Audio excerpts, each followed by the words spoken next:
반갑습니다. 반갑습니다. 4월답지 않은 날씨 때문에 굉장히 좀 당황했어요. 그렇죠? 갑자기 추워지기도 하고 또 그것 때문에 생기는 이 계절이 바뀌었나? 이런 느낌도 들었었는데 어저께 우리 유스 아이들은 그 추운 와중에서도 식스플라그 아주 되게 신나게 다녀왔고요. 추운데도 우리 고생한 선생님들도 여러 가지 계획하신 분들, 후원해 주신 분들 한번 감사드립니다. 지금 보니까 모니터 스피커 다 꺼졌나 보네. 그죠? 하나도 안 나오는 것 같아요. 괜찮아요? 소리 좋아요. 자, 오늘도 여러분 지난주에 이어가지고 이번 주도 요한일서를 나누려고 합니다. 지난주에 말씀드린 것처럼 요한일서는 이제 그 초신자들, 예수를 믿은 지 얼마 안 된 사람들, 그런 사람들을 위해서 가르치는 어떤 교육 자료 뭐 그런 걸 수 있어요. 근데 이제 설교문 같은 거라고 볼 수가 있습니다. 당시 교회 상황은 교회 안에서 이제 별로 좋지 않았다고 말씀드렸어요. 교회 안에 어떤 잘못된 가르침을 가르치는 그것 때문에 교회 안에서 약간 좀 혼란스러운 일들이 생겼어요.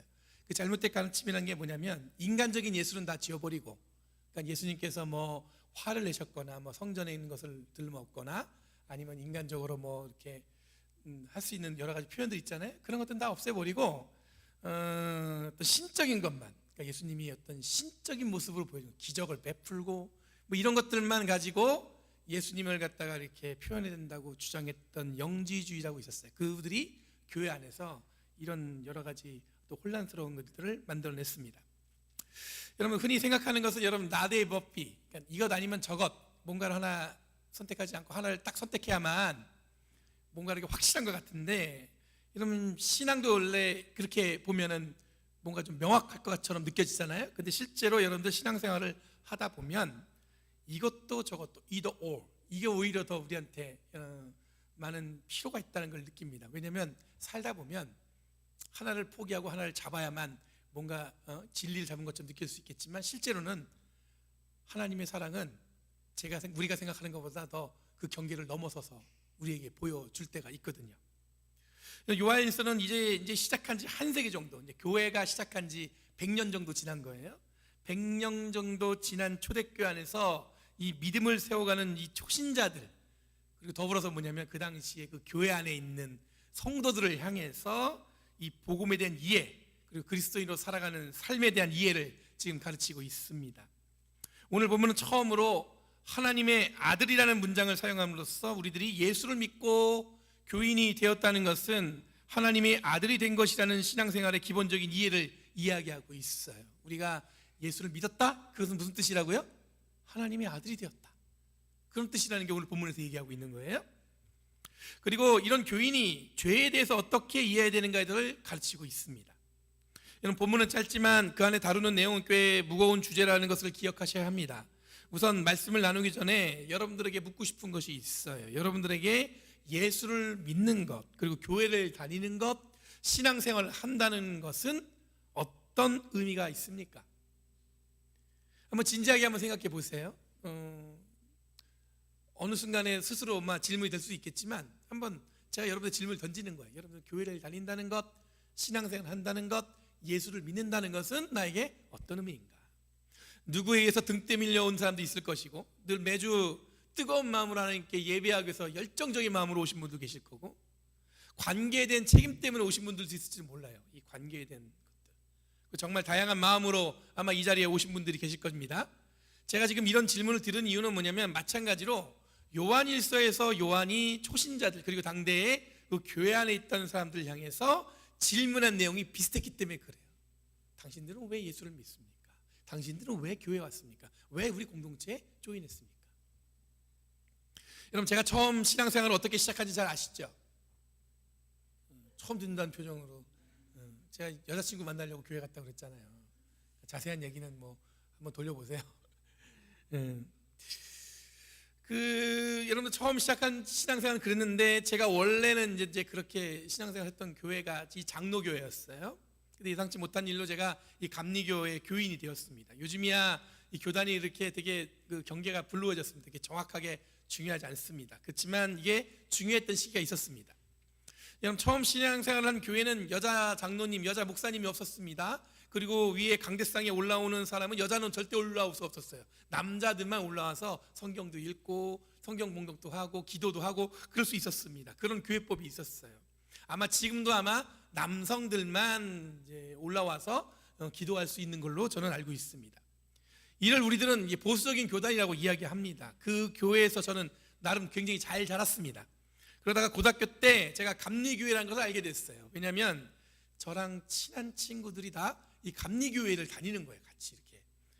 그러다 고등학교 때 아마 그 친구들이 저한테 뭐 필요한 게 있어서 뭔가 이렇게 도와달라고 해서 제가 갔던 것 같아요. 가가지고 뭐 이렇게 하다 보니까 그 교회를 들락날락 거리면서 거기 있는 사람들도 알게 되고 다른 청년들도 알게 되었어요. 고등학교 때죠. 그러니까 학생들도 알게 됐어요.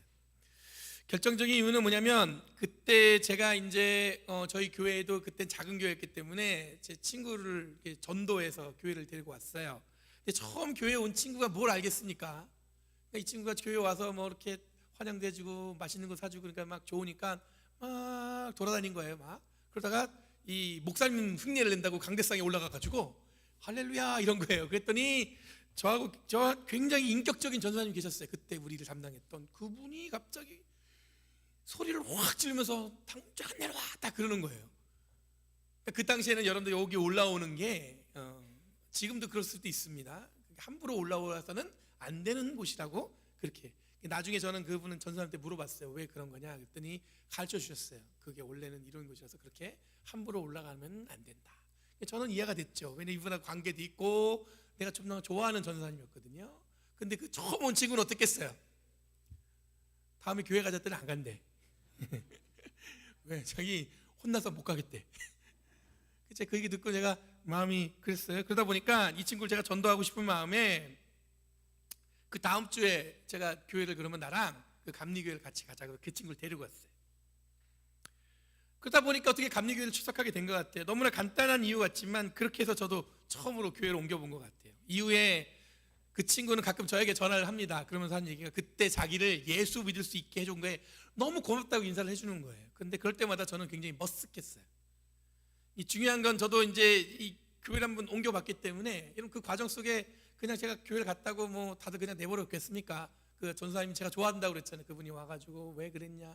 그 지난번에 제가 간증한 것처럼 그 선생님 한 분 계셨다고 했잖아요. 제가 참 좋아하는 찾고 싶다는 그 선생님은 저를 응원해줬어요. 그런 이유라면 가라. 그분이 저한테 그렇게 얘기해줬기 때문에 제가 이제 편안한 마음으로 갔는데 다들 난리가 났죠. 왜 그러냐? 뭐 여러 가지 얘기 들었던 것 같아요. 이때 제가 근데 주어진 질문은 뭐였냐면 저도 그 마음이 그렇게 편치 않았던 것 같아요. 그래서 내가 예수를 믿는다는 것은 무슨 의미일까? 정말 예수가 나와 늘 동행한다고 말씀하시는데 나와 진짜 동행하는가? 간절히 기도하는 가운데 하나님이 모든 것을 정말 인도하실까? 여러분 우리가 정말 간절히 하나님께 기도하면 하나님이 하나하나 다 우리를 위해서 인도해 주셔요? 그때 저를 이렇게 흔쾌히 제가 지난번에 말씀드렸던 제가 좋아했던 선생님은 그렇게 해서 불편하니까 신앙생활 해라 이렇게 해줬던 그분 말고 다른 분들은 막 말씀하시는 거하고 하나님 뜻하고 내가 어떻게 구별할까? 이런 질문들은 기독교에 대한 근본적인 질문으로 이어졌습니다. 신앙생활하는 것과 교회 봉사하는 건 어떤 차이가 있는가? 교회를 다니는데 꼭 뭘 시켜요. 제가 늘 기억나는 거는 전사님 늘 전화해요. 그러면 성탄절 날 그 트리달 때 있잖아요. 그때는 이 상가교회에 이렇게 종탑이 있었는데 규현아 종탑에 올라가서 트리 좀 달아달라. 그럼 제가 그 올라가는 거예요. 그 되게 무서워요. 근데 제가 이제 날렵했어요. 지금은 안 그래 보이죠? 그때는 날렵했어요. 그래서 올라가서 그 트리도 달아드리고 부흥회 하면 현수막 달잖아요. 그럼 그 길을 종탑 올라가가지고 현수막 달아드리고 저는 그게 마땅히 해야 된다고 생각했던 것 같아요. 되게 열심히 해드렸어요. 근데 지금 생각해보면 제가 그 누구한테 그걸 시킨다? 지금 제가 이제 날렵하지 못하니까 못하겠어요. 왜냐하면 그 되게 위험한 거예요. 근데 그때는 그게 너무나 자연스럽게 그랬던 것 같아요. 그래서 신앙생활하는 거하고 교회 봉사는 무슨 차이가 있는가? 교회에서 열심히 일하는 것이 정말로 하나님의 뜻일까? 막 아침부터 제가 저녁까지 열심히 봉사했어요. 제가 아는 누나가 있었어요. 그 누나가 자기의 소원은 남자친구를 사귀어보는 게 소원이었어요. 그분이 그러는 거예요. 그래서 누가 그랬어요. 교회 열심히 다니면 남자친구 사귈 수 있어요. 그랬더니 무슨 소리냐? 난 새벽부터 저녁까지 내가 10년을 봉사했는데 한 명도 안 생기더라. 뭐 그냥 이제 우스갯소리로 얘기했지만 저도 이제 그런 마음으로 봉사를 했어요. 그냥 해야 되니까. 그래야 정말로 신앙이 좋다고 생각했기 때문에 그랬던 것 같습니다. 여러분, 성경을 이해하기 위해서 성경 공부를 해야 되는 건데 이 공부하는 건 어떤 의미일까? 이 동정녀 마리아의 예수님의 출산을 어떻게 믿을까? 처음에는 이게 다 그냥 귀에 안 들어왔던 건데 점점 그런 것들에 궁금함이 생겼어요. 예수님이 무리를 걸으셨는데 정말인가? 왜냐면 제 짝꿍이 물어봤어요. 야, 그거 정말이야? 나한테 물어보길래 제가 그때 뭐 아나요? 퍼벅퍼벅 그랬죠. 그러니까 그게 질문이 됐어요. 그리고 부활을 설명할 수 있을까? 예수님의 재림? 그 종말의 뜻은 무엇일까? 여러분, 이런 질문들이 가득할 때 저에게 신앙의 끈을 놓지 않았던 이유는 그때 교회는, 그리고 기독교는 굉장히 멋있었습니다. 여름에 수련회를 가면은, 그때는 뭐 지금은 수련회 장소가 좋지만 그 당시에는 시골에 있는 교회를 갔어요. 그러면 가게 되면은 그 시골 교회는 꼭 젊은 목사님, 사모님이 계셨습니다. 그리고 어린 아이들. 우리들이 하는 일이면 그 아이들하고 같이 놀아주고 이런 일들이 대부분 수련회를 하면서 하는 일이었어요. 근데 거기서 보면은 정말로 젊은 사람이 없는 동네예요. 다 어르신만 있는 데인데 젊은 부부 목사님이 아이들하고 거기 교회를 지키고 계신 거예요. 근데 제가 생각하는 이성적인 판단으로는 이해할 수 없는 삶이었어요. 왜 저렇게 사실까? 저렇게 살 분들이 있는데, 사는 분들이 있는데 일부러 스스로 그 자리를 자처해서 그 자리에 살고 희생하고 있으니까 제 마음에 어떤 마음이 있었냐면 어렴풋이 분명히 대단한 게 있겠구나. 그런 게 있기 때문에 저런 사람들 사시겠지. 이런 생각이 들었던 것 같아요. 특별히 그때는 청년부 때 이제 교회를 옮기고 나서 청년부 때 이제 청년이 돼서요. 담당 목사님은 그 성경 구절을 읽고 청년들이 돌아가면서 토론을 했는데 저희들이 성경 읽고 뭘 압니까? 그런데도 그때는 막 자기들이 잘 아는 것처럼 막 떠들었던 것 같아요.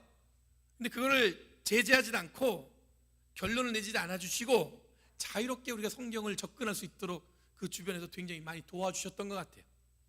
그리고 역사적으로 배우는 이 기독교의 모습은 어려울 때마다 가장 어렵고 고난스러운 그 자리를 지켜내는 것을 통해서 예수를 믿는다는 것은 동시에 예수 믿는 사람처럼 살아야 한다는 것을 저에게 자연스럽게 가르쳐줬어요. 아, 예수 믿는 사람들은 다르게 살았구나. 한국에서 초대 기독교 처음에 천주교사들이 와가지고 전도했을 때 여러분들 그 했던 일들이 이제 배우기 시작한 거예요. 잘 예를 들어서 여러분들 그 세브란스 병원, 그 다음에 저기 그 연희전문학교 이거 합쳐갖고 연세대학교가 된 건데 이게 다 선교사들이 학교 세우고 병원 만들어갖고 그렇게 학교를 만들었다. 이화에도 그랬대더라. 근데 그런 얘기를 배우기 시작했어요. 그러면서 다양한 어떤 기독교의 초대교회 역사에 있어서 이 기독교가 보여줬던 이 땅을, 이 대한민국, 그러니까 지금 우리 미국에 살고 있지만 그것은 헌신 마찬가지입니다. 우리가 살고 있는 샌프란시스코 이 베이 지역도 초대 1905년, 1903년부터 한인들이 살면서 독립운동을 했던 곳이에요.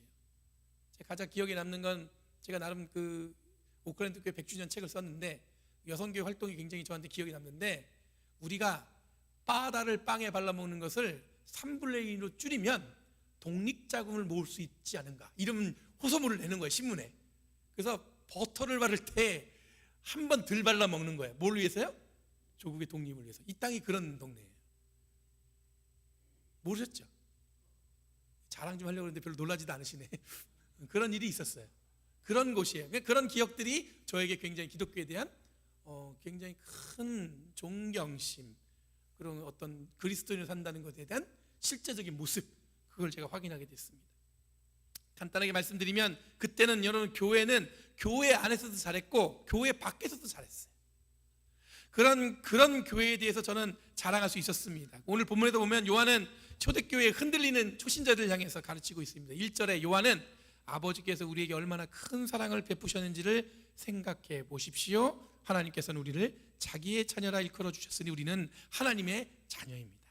이 첫 구절이 여러분 뭘로 시작하냐면 감탄사로 시작해요. 얼마나 큰 사랑을 주셨어요.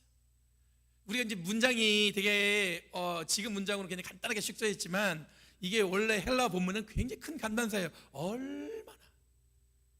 비슷한 여러 감탄사 하시는 분 계시죠? 전통 요리 전문가. 얼마나 맛있게요? 들어보셨어요? 그런 거 비슷한 거예요. 지금 이게 얼마나 큰 사랑을 베풀어 주셨게요? 우리를 뭐라고 불렀어요? 하나님의 자녀라 불렀다. 이 한 구절로 요한은 흔들릴 수 있고 신앙생활에 대한 깊은 회의나 질문 있는 자들에게 근본적으로 지닌 우리의 정체성에 대해서 이야기하고 있습니다. 우리는 뭐라고요? 하나님의 자녀다. 그리고 2절에 그리스도가 나타나면 우리도 이와 같이 될 것이다. 즉 우리들도 예수와 같은 존재로 변화될 것이라는 뜻이에요. 굉장해요. 뭐냐면 예수님 그리스도가 나타나면 우리도 이와 같이 될 것이다. 여러분, 신앙생활하는 것은, 교회를 다닌다는 것은, 예수를 믿는다는 것은 단순한 추종자가 된다는 의미가 아니에요. 예수를 따르는 어떤 추종하는 사람, 그게 아니라 우리들의 고백은, 그 믿음은 우리도 예수와 같이 될 것이다 라는 믿음을 갖는 것이라는 것을 기억해야 된다는 거예요. 우리는 하나님의 아들이다. 그 두 번째 뭐예요? 우리는 예수님처럼 될 수 있다. 3절에 이런 소망이 있으면 우리는 다 깨끗해진다고 얘기하고 있습니다. 우리가 흠이 없다 또는 예수와 같은 한 몸으로 그리스도인이다 라는 의미는 우리가 예수와 될 것이라는 믿음으로, 그리고 하나님의 자녀라는 확신으로 우리가 스스로 흠이 없는 존재가 된다는 것입니다. 4절에 보면 죄에 대한 내용이 있다. 죄. 이 죄라는 단어는 하마르티아라는 헬라어를 사용했습니다. 이것은 화살이 관역을 벗어났다는 뜻을 가집니다. 그러니까 죄가 뭐냐면 화살을 쐈을 때 관역을 엉뚱한 데 쐈다는 얘기예요. 그게 죄란 뜻이에요. 즉 뭐냐면 죄는 잘못된 방향으로 조준되어져 산다는 것을 의미하는 것입니다. 여러분, 예수와 상관없이 사는 것, 하나님의 자녀라는 사실을 잃어버리고는 다른 존재로 살아가는 것을 뭐라고 얘기하냐면 죄라고 얘기하고 있는 거예요. 대부분 우리는 죄를 윤리적인 죄의 무게를 두고 이해하지요. 잘못된 방향으로 사는 것이 여러분 죄라는 거예요. 윤리적인 죄 여러분들이 잘 알죠. 우리들이 읊을 수 있잖아요. 그런데 성경에서 말하는 죄는 뭐냐면 엉뚱한 관역으로 가를 쏘는 거예요. 그 얘기는 우리의 삶을 엉뚱한 방향으로 삶을 끌고 가는 것이 죄란 뜻이에요.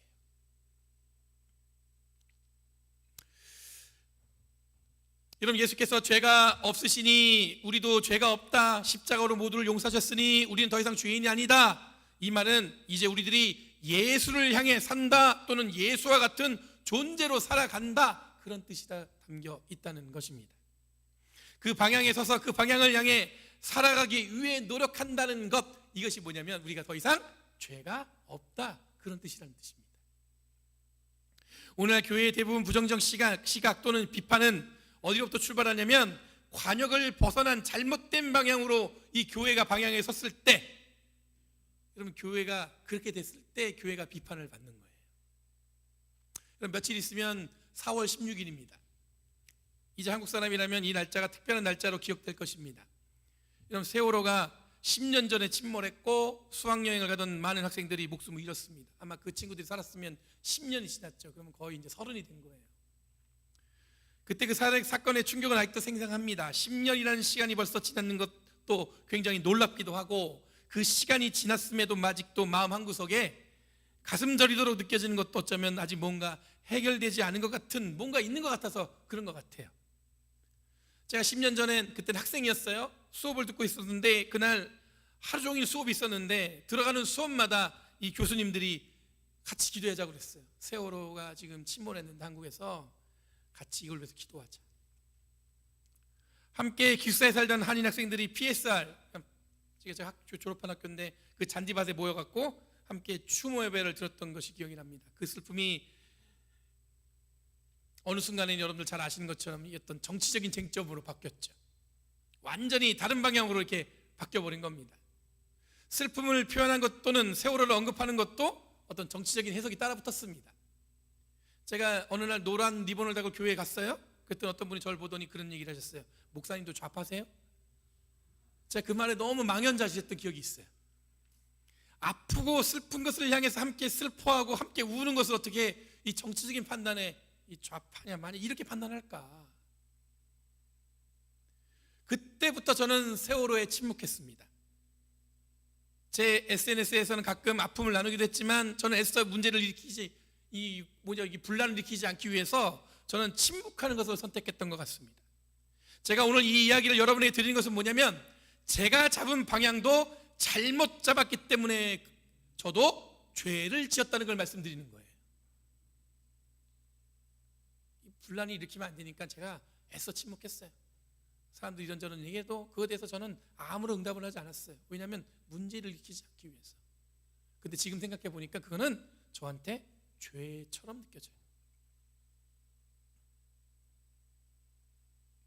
여러분, 교회는 멋있었다고 말씀드렸습니다. 교회는 다양한 존재들이 다양한 생각을 가지고 있어도 하나님 앞에 예배하는 감격과 기쁨, 그리고 주어진 사명을 위해 최선을 다하는, 그리고 헌신하는 곳이라고 말씀드렸습니다. 적어도 저를 받아주고 저를 목사 만들어준 교회는 멋있는 교회예요, 제가 볼 때. 여러분, 아픈 이웃을 위해서 울어주고 어려운 곳에 달려가 눈물을 닦아주던 곳이 교회였습니다. 저희들은 적어도 이 조선에 복음을 전했던 선교사들이 흘린 피와 땀을 기억한다면 우리의 방향은 늘 그런 곳을 향해서 고정되어 있어야 되는 줄 믿습니다. 그들은 자기를 헌신하고 죽기까지 복음을 전하기 위해서 여러분들 그 땅에서 끝까지 여생을 보냈어요. 그 열매의 씨앗이 지금까지 저에게, 우리들에게 자리하는 거 아니겠어요? 그런데 여러분, 교회가 엉뚱한 이 정치적인 공간이 되어버린 경우를 발견하게 됩니다. 목회자가 하나님 말씀보다는 정치하는 자들을 비판하는 것에 열을 올리는 것을 볼 때가 있어요. 한국교회에서 목회하는 목회자들이 가장 걱정하는 게 있냐면, 그게 뭐냐면 한국교회가 너무 심각하게 보수화되어 가고 있다는 거예요. 보수가 나쁜 게 아니에요. 저기 오해하시면 안 돼요. 저 목사님은 보수를 싫어하는구나, 그런 뜻이 아니에요. 제 얘기하는 건, 여러분, 다양한 생각이 공존하는 자리가 돼야 되는데 생각이 다르면 견뎌낼 수 없는 것으로 바뀌게 된다는 거예요. 조금 생각이 다르면 그 공동체에 있을 수 없게 한다는 거예요. 그게 걱정이라는 거예요, 목사님들.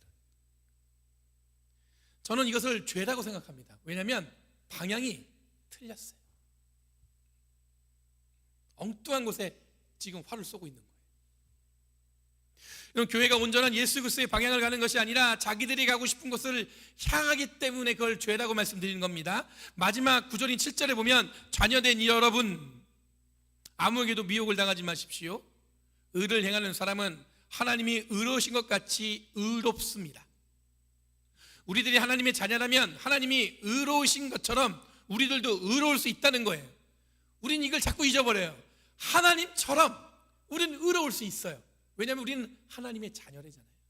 예수님처럼 우리는 예수님처럼 될 수 있어요. 근데 우리는 그건 생각하지 않아요. 그냥 따라간다는 걸 추종하는 것만 생각하는데 그게 아니에요. 우리가 주님처럼 될 수 있어요. 주님이 가신 길을 우리도 그 길을 가야 된다는 거예요. 여러분, 교회는 멋있고 그리스도인들은 남달랐습니다. 모두가 눈여겨볼 만한 특별한 삶을 드러내 보였습니다. 더 이상 교회가 세상이 드러내고자 하는 것에 휘둘리지 말고, 교회는 교회로서, 성도는 성도로서 이 땅에 복음을 드러내고 그 씨앗을 뿌리며 살아가는 이 바른 방향을 세워가는 저와 여러분 되길 간절히 바랍니다.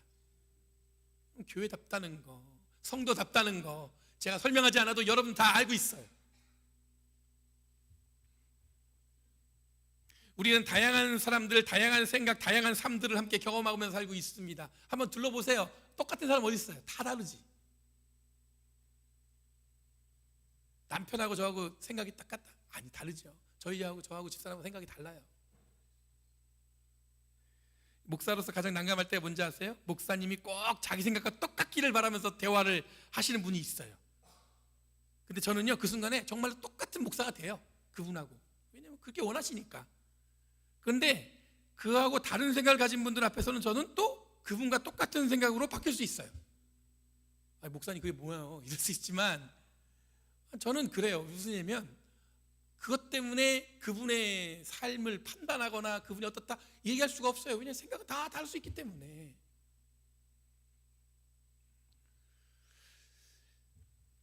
그 이유는 이것은 내가 전해야 하는 하나님 말씀도 아니고 하나님의 자녀로서 못마땅한 일도 아니고 방향이 잘못된 죄도 아니기 때문에 그럴 수 있다는 겁니다. 다 다르기 때문에. 여러분, 여기 계신 모든 분들이, 그리고 저도 마찬가지로 올바른 관역을 향해 집중하면 좋겠습니다. 다시 한번 말씀드리지만 교회는 멋있었습니다. 교회는 늘 풍요롭게 사랑을 드러냈고 주저하지 않고 아픈 자들, 어려운 자들, 고통받는 사람들을 향해서 활짝 문을 열어놨습니다. 그리스도인들도 특별했습니다. 주저하는 자리를 마다하지 않고 함께 연합해서 부족한 것을 채워가려고 노력했습니다. 무엇보다도 예수께서 가신 그 길을 똑같이 걷기 위해서 교회는 늘 노력해왔습니다. 하나님의 자녀, 우리 너무 쉽게 이 고백을 하죠. 하나님의 자녀래, 하나님의 자녀래. 근데 요한은 힘을 주어서 하나님이 우리를 얼마나 사랑하시는지 이걸 먼저 표현했어요. 그래서 우리는 하나님의 자녀가 된 거예요. 하나님이 우리를 얼마나 사랑하시는지. 우리는 하나님의 사랑받는 자녀이며 예수님이 걸어가신 그 길을 똑같이 걸어갈 수 있는 믿음의 사람입니다. 여러분의 믿음의 수준을 좀 올리세요. 나는 아직 아니에요. 분명히 했어요. 분명히 본문은 얘기하고 있어요. 여러분들은 하나님의 자녀입니다. 누구와 같이 될 수 있어요? 그리스도인과 같이 될 수 있어요. 그리스도와 같이 될 수 있어요. 예수와 같은 사람이 될 수 있다는 뜻이에요. 여러분 대단하지 않습니까? 이걸 잘 붙들고 하나님의 자녀로 이 땅을 살아가는 저와 여러분 되길 간절히 바랍니다. 여러분의 능력을 가소평가하지 마시고 하나님이 여러분을 향한 기대와 소망을 잘 품고 이 땅을 살아가는 저와 여러분들이 간절히 바랍니다. 기도하겠습니다. 거룩하신 주님 감사합니다.